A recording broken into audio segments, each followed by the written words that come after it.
pribadinya. Artinya beliau punya ide, juga punya visioner, punya komitmen dan konsisten. Lebih dari itu, jiwa sosialnya sangat tinggi, sangat peduli dengan orang miskin karena beliau berangkat dari orang miskin. Inilah di mata saya nahkoda yang bisa menyelamatkan penumpangnya.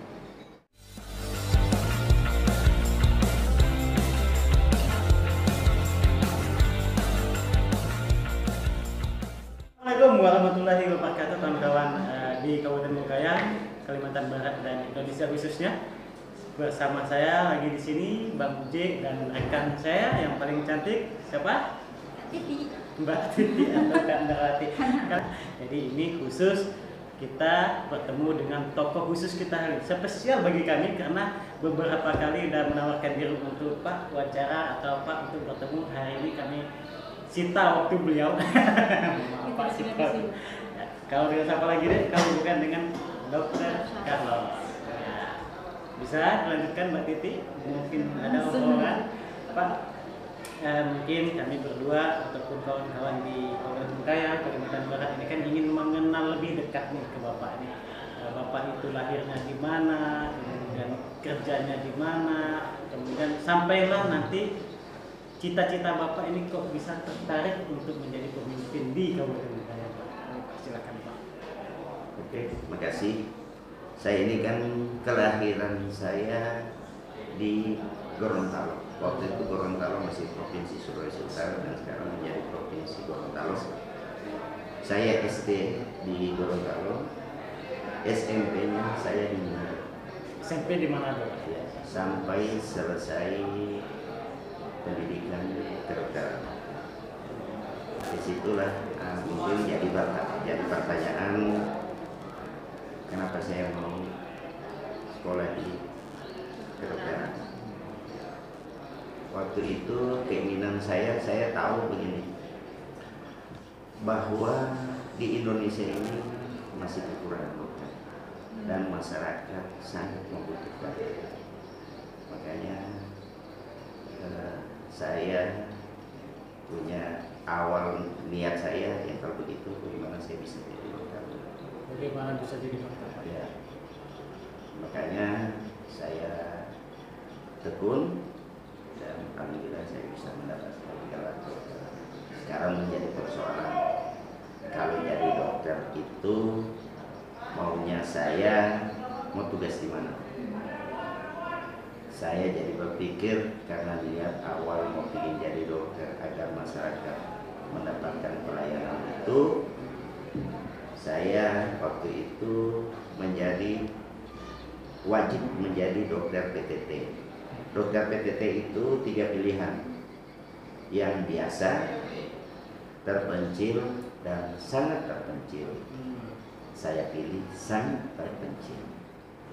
Itu saya mendapatkan tugas di perbatasan Sulawesi Utara dan Sulawesi Tengah. Sangat terpencil gitu. Sangat. 278 kilo dari ibu kota kabupaten dan tidak ada listrik. Yang sebenarnya kontrak saya sebagai PTT 2 tahun, tapi karena udah hubungan emosional dengan masyarakat sudah sangat kuat dan saya ditahan menjadi 4 tahun tanpa gaji. Tanpa gaji itu Pak. 4 tahun. Karena tanggungan negara hanya 2 tahun sebagai PTT. Jadi biaya hidup saya itu patungan oleh masyarakat. Masih sangat kampung-kampung sekali. Berasnya, ikannya itu ditanggung oleh masyarakat. Yang penting saya tetap di situ. Pak, boleh dipotong ya? Ini kan ketika Bapak memilih ke daerah sangat terpencil, itu kan rata-rata ya orang dokter itu. Kalau setahu kami Pak ya, pasti ingin memilih dalam kota saja dekat. Nah, ini kok bisa Bapak memilih ke tempat sangat terpencil gitu Pak? Apa sih motivasinya? Gitu? Makanya saya tidak mau mengkhianati keinginan saya awal menjadi dokter agar masyarakat terlayani. Yang sulit mendapatkan pelayanan dokter itu udah tekad saya, jadi saya terpenuhi dari niat saya itu. Makanya setelah 4 tahun itu saya ikut tes pegawai negeri Dari 69 dokter itu yang luluskan 7. Dari Untuk 69 Sulawesi Utara yang dites dokter itu 69, yang diterima pegawai negeri 7. Disuruh pilih 3 provinsi pilihan. Saya pilih pertama Timur Timur karena di situ ada gejolak dan saya tahu pasti masyarakat situ butuh dokter. Pilihan kedua saya adalah Irian Jaya karena masyarakat hutan yang ada di hutan itu pasti butuh dokter. Apalagi ada OPM di sana, ada kerusuhan. Pilihan ketiga saya adalah Kalimantan Barat karena ada kerusuhan etnis. tahun berapa itu Pak? Itu tahun 95 akhir. Jadi saya pilih Kalimantan 3 daerah yang menurut saya sangat membutuhkan dokter.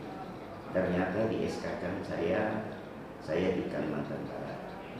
Di Kalimantan Barat itu ada 25 dokter, tapi karena ada kerusuhan 22 mengundurkan diri, yang bertahan masuk ke awal hanya 3. Saya menghadap Pak Toris waktu itu, Kepala Dinas Kesehatan. Saya minta kalau bisa saya ditugaskan di Ledo atau Sanggoledo, karena saya tahu waktu kerusuhan itu awalnya ada di sana, tapi Pak Toris takut dengan keselamatan saya dan saya memaksakan diri tetap harus di sana. Saya digebrak meja, pokoknya digebrak meja. Beliau tidak, karena jaminan keamanan saya jadi tanggung jawab dia, sehingga saya tidak diizinkan tugas di Ledo atau Sanggoledo. Saya ditugaskan di Puskesmas Sungai Raya, Kecamatan Sungai Raya, Kabupaten Sambas waktu itu Pak. masih Kabupaten Sambas waktu itu. Alhamdulillah kerusuhan itu menjalar sampai di Sungai Duri, karena Kepala Puskesmas Sungai Duri itu ikut tes mau ambil spesialis, jadi saya ditugaskan buat puskesmas, dan alhamdulillah banyak orang yang butuh pertolongan bisa saya tolong, itulah saya bisa layani. Itulah titik kepuasan saya. Setelah selama saya di Sungai Raya, saya ikut program dokter udara. Jadi saya udah beberapa kali sudah Sumpung melayani masyarakat di Sumpung. Kemudian saya ikut program dokter laut. Jadi setiap hari Sabtu saya melayani masyarakat di Pulau Lengkutan dan Pulau Kabung. Berarti permainan Bapak ini lengkap Pak ya? Jadi, Bermain darat, gunung, laut, udara gitu. memang itu karena udah cita-cita niat saya. Cita-cita Jadi niat. saya lebih suka seperti itu. Artinya bermaknalah saya sebagai dokter sesuai dengan keinginan saya. Dan semangat awalnya. Saya di mana masyarakat mau sangat butuh, dan di situ harus saya teruskan. Potong lagi nih ya. Kalau tadi kan Bapak merasa bahwa banyak orang itu kan menghindar Pak, silakan. Menghindar itu kan, ini tempat kerusuhan malah didekati gitu kan.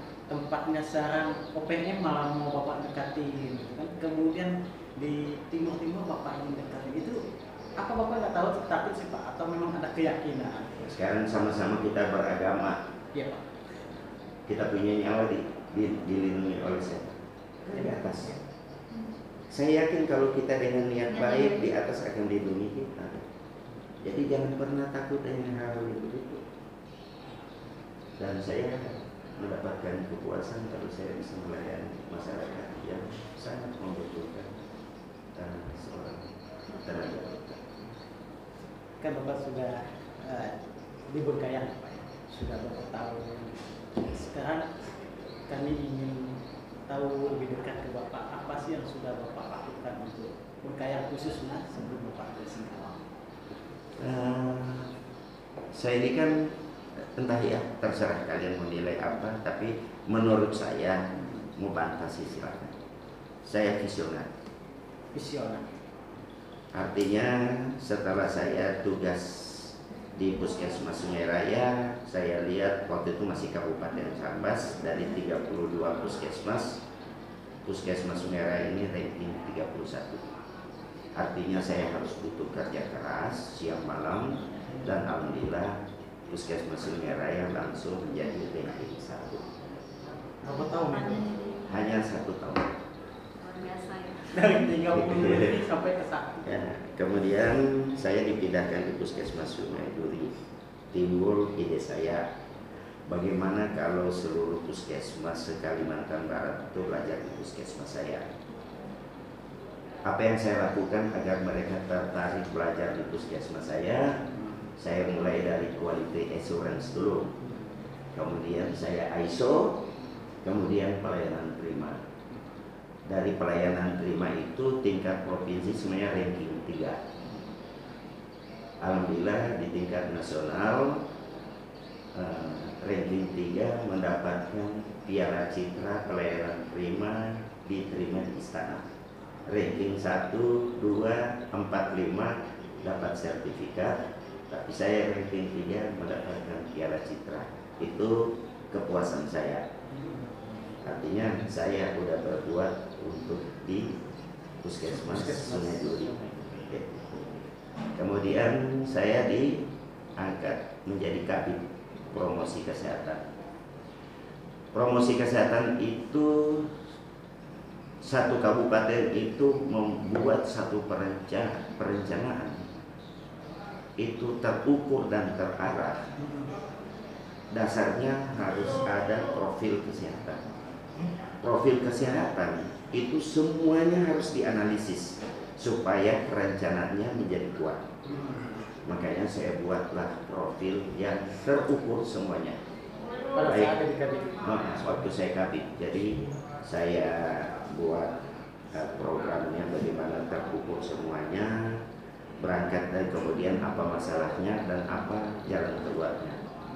Sampai analisis tenaga kesehatannya saya analisis semuanya. Dan ini buku profil ini menjadi contoh untuk sekarang. Acuan lagi untuk sekarang. Dibikin jadi acuan lagi agar membuat profil harus seperti ini. Itu kira-kira. Kemudian saya pindah ke Rumah Sakit Abdul Aziz. Timbul lagi di dalam pikiran saya, bagaimana agar semua puskesmas semua rumah sakit belajar di rumah sakit saya. Padahal rumah sakit itu sangat terpuruk waktu itu. Tingkat kepercayaan masyarakat terhadap Abdul Aziz sangat rendah. Jadi saya harus kerja keras. Itu tahun berapa itu Pak? Saya masuk 2010. Jadi saya berangkat dari situ, saya lihat dokter spesialisnya 7. Pendapatan dia hanya 10 miliar 500 juta. 10 miliar 500 juta. Tempat tidurnya hanya 165. Belum terakreditasi. Alat-alat kesehatan sangat sederhana. Artinya saya harus butuh kerja keras bagaimana rumah sakit ini menjadi percontohan agar bisa mereka rumah-rumah sakit sekalbar bisa belajar di situ. Akhirnya terakreditasi paripurna 5 bintang. Tempat tidurnya dari 165 menjadi 297.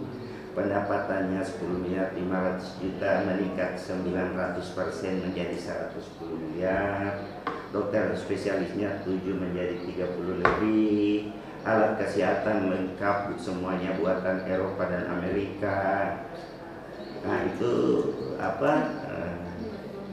udah saya kerjakan semuanya.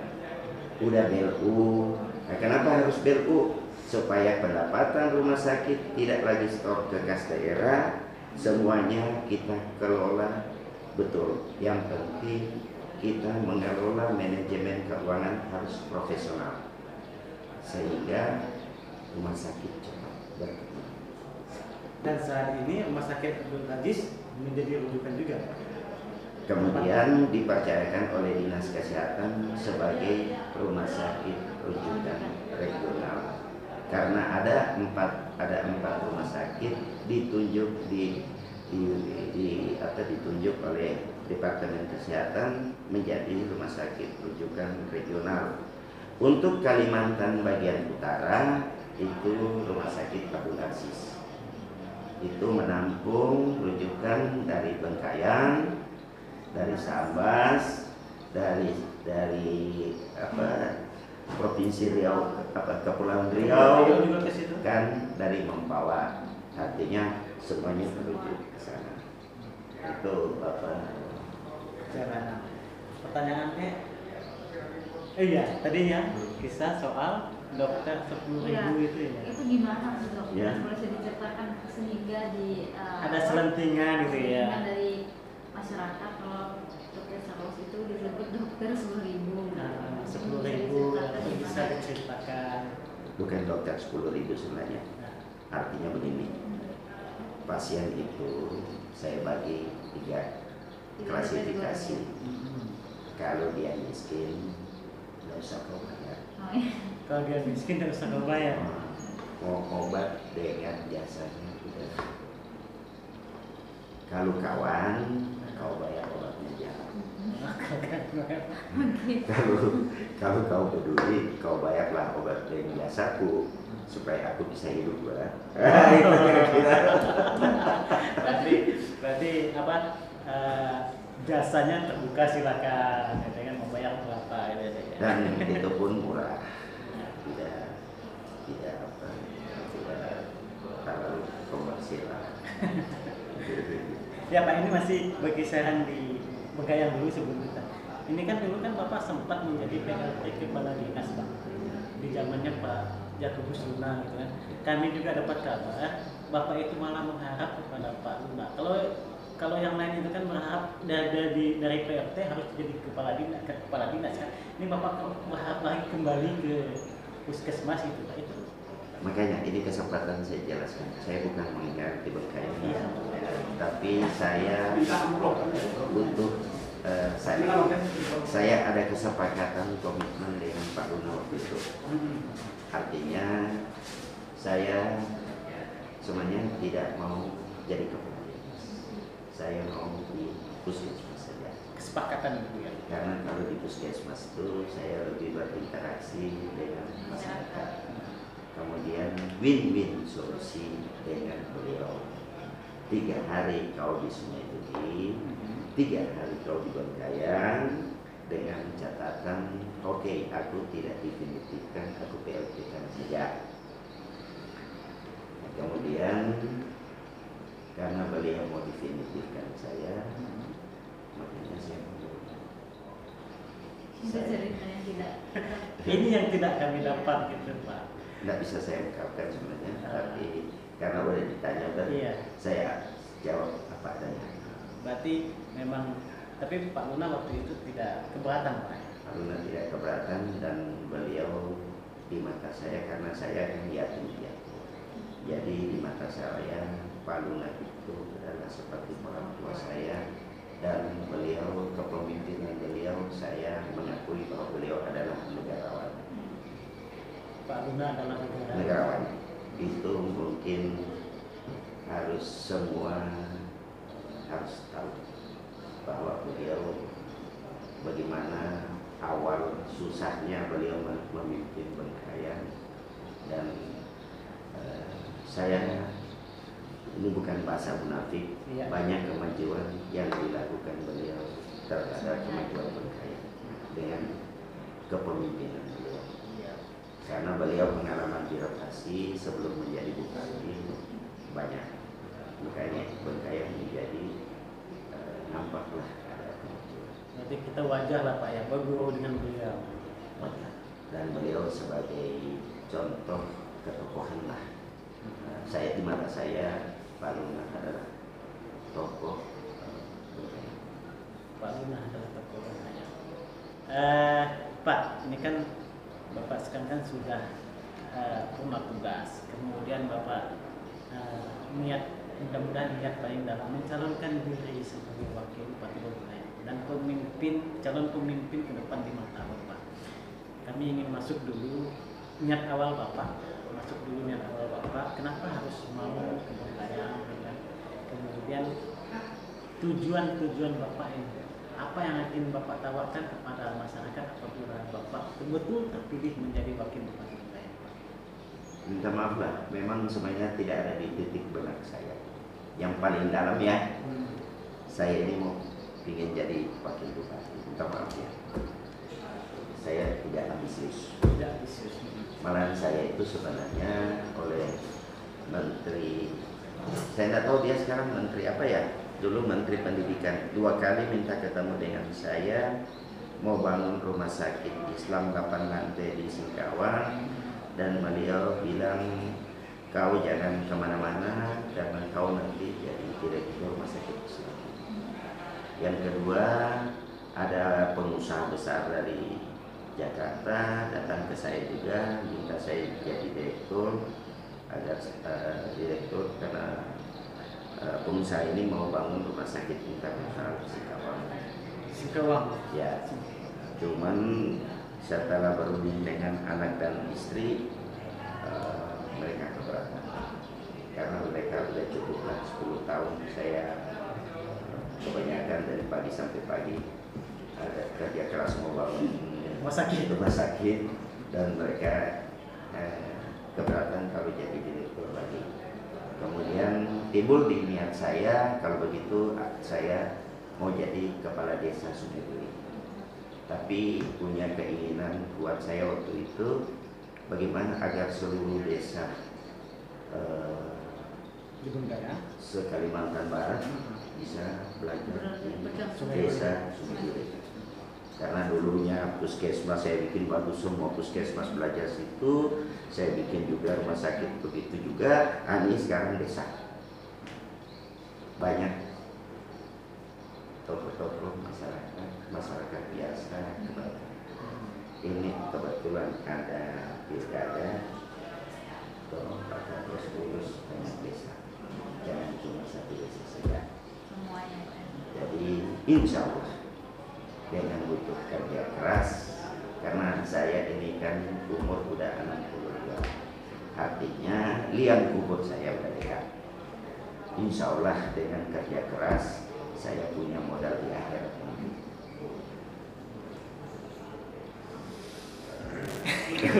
Udah bicara akhirat.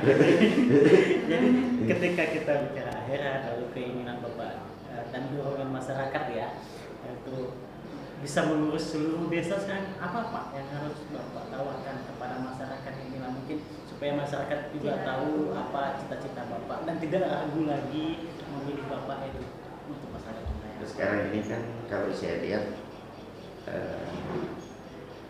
dengan adanya kasus ya, tapi kita nggak usah mencapai. Tapi Bengkayang ini kan harus dibenahi dulu birokrasinya, agar manajemen sistem pemerintahan itu jalan yang benar. Kemudian barulah kita berangkat bagaimana penguatan perencanaan yang baik, proses berjalannya bagus.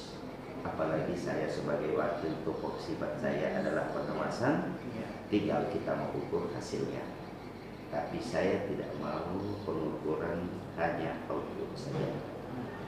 Jadi kepala-kepala dinas harus punya kemampuan bagaimana dia mengukur outputnya, outcome-nya, impact-nya, dan benefit-nya. Baru kita bisa yakin lah Bengkayang maju, Bengkayang bangkit, itu bisa terwujud. Itu birokrasi Pak. Ya. Kemudian kan Bapak kan basicnya dokter Pak ya. Ya. Mungkin ada pandangan-pandangan bagaimana sih benahi semua dari rumah sakit Bengkayang sampai puskesmas ini Pak. Sebenarnya kan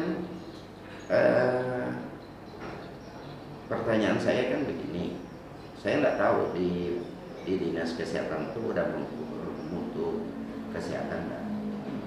Misalnya di dalam puskesmas itu semuanya terukur, baik manajemennya, baik programnya, baik pelayanannya. Artinya itu harus terakreditasi. Dan maunya saya kalau mau akreditasi janganlah Pratama yang 1 bintang 2 bintang. Minimal di Bengkayang semua puskesmas terakreditasi Madya. Semua wajib. Semua wajib. Kalau rumah sakit yang besar aja saya langsung kerja langsung bisa paripurna 5 bintang, masakan 3 bintang nggak bisa. Kemudian nanti berikutnya kita masuk di dari Madya kan menjadi utama 4 bintang. Kalau udah 4 bintang baru kita genjot lagi bagaimana bisa paripurna 5 bintang. Artinya dari segi mutu dan keselamatan pasien itu menjadi terjamin. Persoalan yang kedua lagi, perilaku pelayanannya bagaimana dulu. Ini merubah mindset juga. Artinya kalau orang itu jangan lagi diukur tingkat sosialnya atau karena dia punya jabatan. Semua manusia itu sama, cuman beda nasibnya. Tapi perasaan orang kaya, pejabat dan orang miskin sama. Cuma miskin ini lebih banyak nangis daripada ketawanya. Nah, disitulah ruang kita masuk agar semua mereka punya modal di akhirat nanti. Itu untuk puskesmas, Pak. Kalau untuk rumah sakit sendiri, rumah sakit pun sama, tapi udah terpenuhi standarnya enggak. Artinya saya nggak tahu kalau rumah sakit ini udah tipe C. Karena kalau tipe C itu ada standarnya, baik tenaga medisnya itu yang dokter umum spesialis, tenaga perawatnya, tenaga bidan, tenaga penunjang maupun manajemennya itu udah terpenuhi enggak, alat-alatnya udah terpenuhi enggak, proses pelayanan udah terpenuhi lagi. Nanti kita ukur bahwa rumah sakit ini terakreditasi dengan tingkat mana dia ini. Nah disitulah saya mulai dari berangkat itu. Jangan menyampaikan ke saya yang hal yang bagus padahal belum. Mendingan mari kita sama-sama ceritakan apa adanya. Memang kalau cuma 1 bintang, mari kita sama-sama duduk berdiskusi bagaimana tingkatkan dari 1 bintang menjadi lebih. 3 bintang, 9. Kalau kau kerja keras bisa langsung di 5 bintang. Artinya masyarakat terpuaskan dalam pelayanan dari segi keselamatan dan mutunya dan terjamin buat perilaku pelayanannya. Karena terus terang saja saya tambahkan sedikit. Saya selama umur hidup saya ya ada 4 orang yang sebenarnya mau menyerah. Tapi ternyata kalau kita betul-betul melayani dia dan kalau memang di atas belum mengizinkan, alhamdulillah dia bisa selamat. Saya dulu di puskesmas Sungai Duri, itu ada pasien dari Sungai Baung dibawa dalam keadaan tidak sadar. Kalau tidak salah anaknya itu umur 7 tahun, 3 bulan saya rawat. Artinya sebenarnya orang tuanya saya udah bilang ini bukan kapasitas saya lagi menangani ini. Ini udah harus dokter spesialis anak, saya dokter umum. Tapi dia bilang saya tidak punya duit. Beras saya tinggal setengah karung di rumah. Mau meninggal di puskesmas pun saya udah ikhlas. Dan disitulah saya rawat dia di hampir 3 bulan. Dan ternyata selamat anak ini. Sakit apa ya? Kayaknya meningitis. Jadi tidak sadar 3 bulan di situ. Obat tidak mungkin lah buat puskesmas karena orang miskin. Jadi saya pesan dari Pontianak semua obat melalui infus. Entah bagaimana mungkin itulah satu keberuntungan buat si bapaknya ini, anaknya bisa terselamatkan walaupun memang 2-3 bulan dirawat. Yang sebenarnya saya pun bertanya bisa selamat ya. Yang soalnya menurut saya sebenarnya meninggal anak ini lah. Artinya saya hanya berusaha berdoa, tapi yang menentukan dia mati hidupnya kan di atas. Yang di atas menggunakan pangkat. Kemudian ada pasien guru, tumornya di otak di bawah hidung. Otak bawah hidung. Semua angkat tangan yang bisa operasi di Siloam. Siloam mahal. Siloam. Dia tidak punya kemampuan, pasti ratusan juta. Saya ketemu, saya berangkat ke Siloam, saya cari dokternya, namanya dokter Julius Juli. Orang yang super sibuk, tapi kalau Tuhan mau menolong, saya masih sempat ketemu dia dan saya minta tolong, lalu bisa kasih dan tolong pasien ini dan tidak dibayar sama sekali. Dia mau datang Pak? Dia tetap. Dan tidak mau dibayar juga? Nah, dari cuma saya tanggung hotelnya, saya tanggung kesehatan. Persoalannya dia minta meja operasi untuk bedah saraf. Saya tidak punya. Harganya hampir 1,5 miliar. Saya panggil tukang las. Panggil tukang las, saya kasih lihat ini gambar ini. Coba kau rekayasa, bisa enggak ini meja operasi kayak gitu? Dia las di sana sini jadi. Dan cuman keluar duit saya 3.750.000. Dari 1,5 miliar perkiraan dari 3 juta. Jadi dia memang waktu ketemu dengan saya dia udah bilang standar meja operasinya ini. Dia minta juga standar mesin anestesi. Saya tidak punya. Harganya 800 juta lebih. Tanya di Vincent tidak punya, tanya di Victor tidak punya. Jadi saya telepon di Jakarta, saya ketemu. Yang penting kau kirim dulu agar si miskin ini tertolong. Si ibu yang guru ini mah tak tolong. Dikasih utang Pak, dikirim. Persoalan mau kirim dengan kapal laut. Sedangkan dia mau datang tinggal 4 hari, kan tidak mungkin.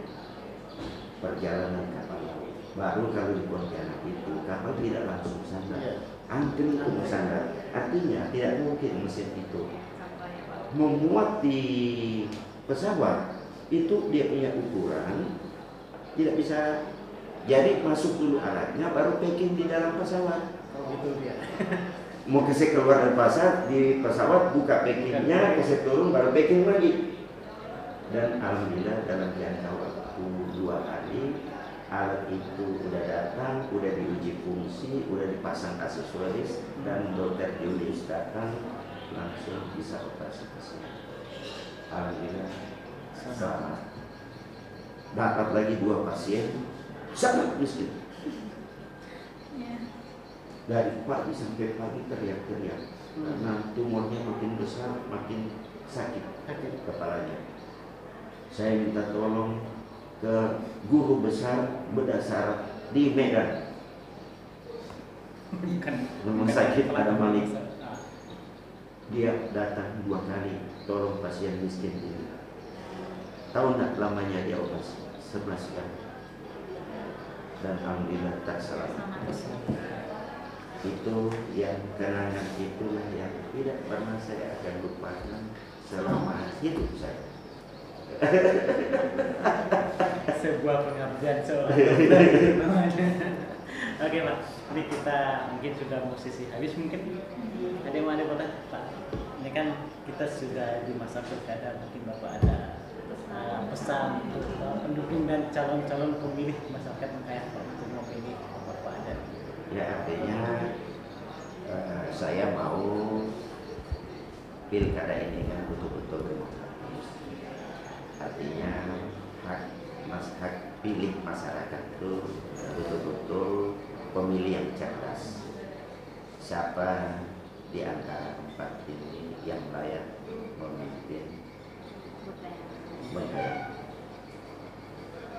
4 nahkoda ini, karena saya ibaratkan kalau masyarakat ini menginginkan ke pulau yang dijanjikan, 4 nahkoda ini mana yang layak menyelamatkan penumpangnya.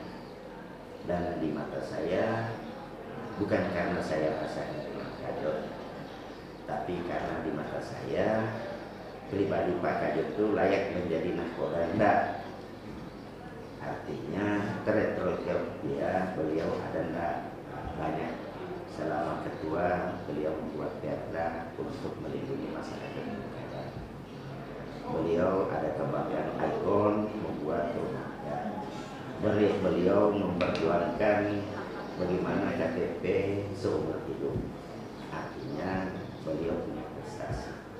Kemudian pribadinya, artinya beliau punya ide, juga punya visioner, punya komitmen dan konsisten. Lebih dari itu, jiwa sosialnya sangat tinggi, sangat peduli dengan orang miskin karena beliau berangkat dari orang miskin. Inilah di mata saya nahkoda yang bisa menyelamatkan penumpangnya. Saya hanya pembantu, insya Allah dengan pengalaman saya bisa menjadi pembantu yang profesional agar masyarakat Bengkayang terselamatkan menuju pulau yang dijanjikan.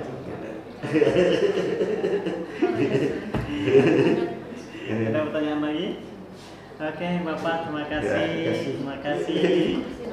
kasih kawan-kawan di Kabupaten Bengkayang dan Kalimantan Barat. Itulah pesan beliau.